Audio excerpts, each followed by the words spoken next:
Հայաստանի Հանրապետության զինված ուժերի կազմավորման 34-րդ տարեդարձի կապակցությամբ Կապանի համայնքապետարանի աշխատակազմը, ավագանու անդամները, Երկրապահ կամավորականների միության ներկայացուցիչները Բաղաբուրջի հուշահամալիրում ծաղիկներ խոնարհեցին բոլոր ժամանակներում հայրենիքի պաշտպանության համար կյանքը զոհաբերած հայրենիների շիրիմներին և սպարապետ Վազգեն Սարգսյանի կիսանդրու առջև։ Քաջարանում օրվա առթիվ կազմակերպվել էր տոնական միջոցառում։ Հանդիսավոր նիստին մասնակցելու էին եկել համայնքային իշխանության ներկայացուցիչներ, զինվորականներ և մի շարք քաղաքացիներ։ Կշնորհավորեմ հայկական անկախ բանակի 34-րդ տարեդարձին, կցանկանամ մեր սահմանում գտնվող զինվորներին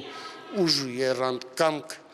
թշնամուն դիմադրելու համար։ Աշխատելով նախակրթարանում մեծ առաքելություն ենք ստանձնում դեռ փոքրուց այս սկզբնական աստիճանից երեխաների մեջ սերմանել հայրենասիրություն, տղաներ, որոնք պետք է միշտ պատրաստ լինեն իրենց հայրենիքի պաշտպանության համար, այսինքն միշտ մեր ցանկությունը նա է ունենանք հզոր բանակ, լինի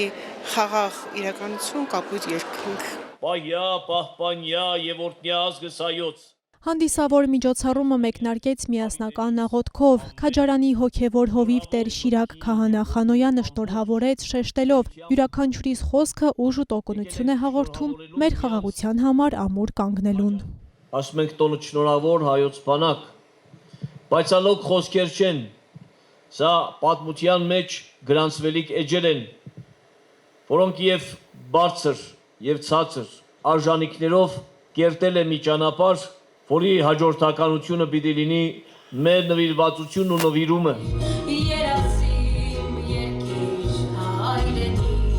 Այն զորամասի հրամանատար Ռուբեն Վարդանյանը նշեց, հայոց բանակը մեր պետականության հենասյուներից մեկն է, ժողովրդի անկախ կամքի երաշխավորը։ Այս օրը խորհրդանշում է հայ զինվորի նվիրումը հայրենիքին։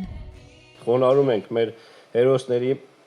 հիշատակի առջև, շնորհակալություն ենք հայտնում բոլոր ծառայողներին անմնացորդ նվիրումի համար։ Մաղթում ենք խաղաղ երկինք, ամուր առողջություն եւ նոր հաջողություններ։ Թող հայոց բանակը լինի հզոր,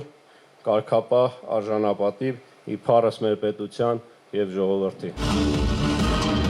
Քաջարան համայնքի ղեկավար Մանվել Փարամազյանի խոսքով բանակը այս տարիների ընթացքում անցել է բազում փորձությունների միջով, բարձրացնել հայոց բանակի մարտունակությունը եւ այն դարձնել ավելի ուժեղ։ Սա է մեզնից յուրաքանչյուրի ամենօրյա սրբազան պարտքը։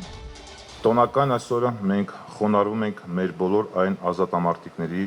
կամավորների, զինվորների եւ սպաների հիշատակի առջև, ովքեր իրենց կյանքը չխնայեցին հանուն հայրենիքի եւ ժողովրդի։ Հավերժ փառք նրանց հիշատակին։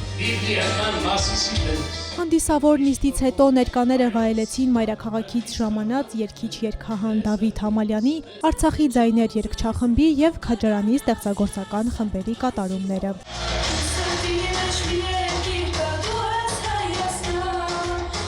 Աննա Մելքումյան, Ռոբերտո Հանջանյան, Սյունիք, Տուրեր։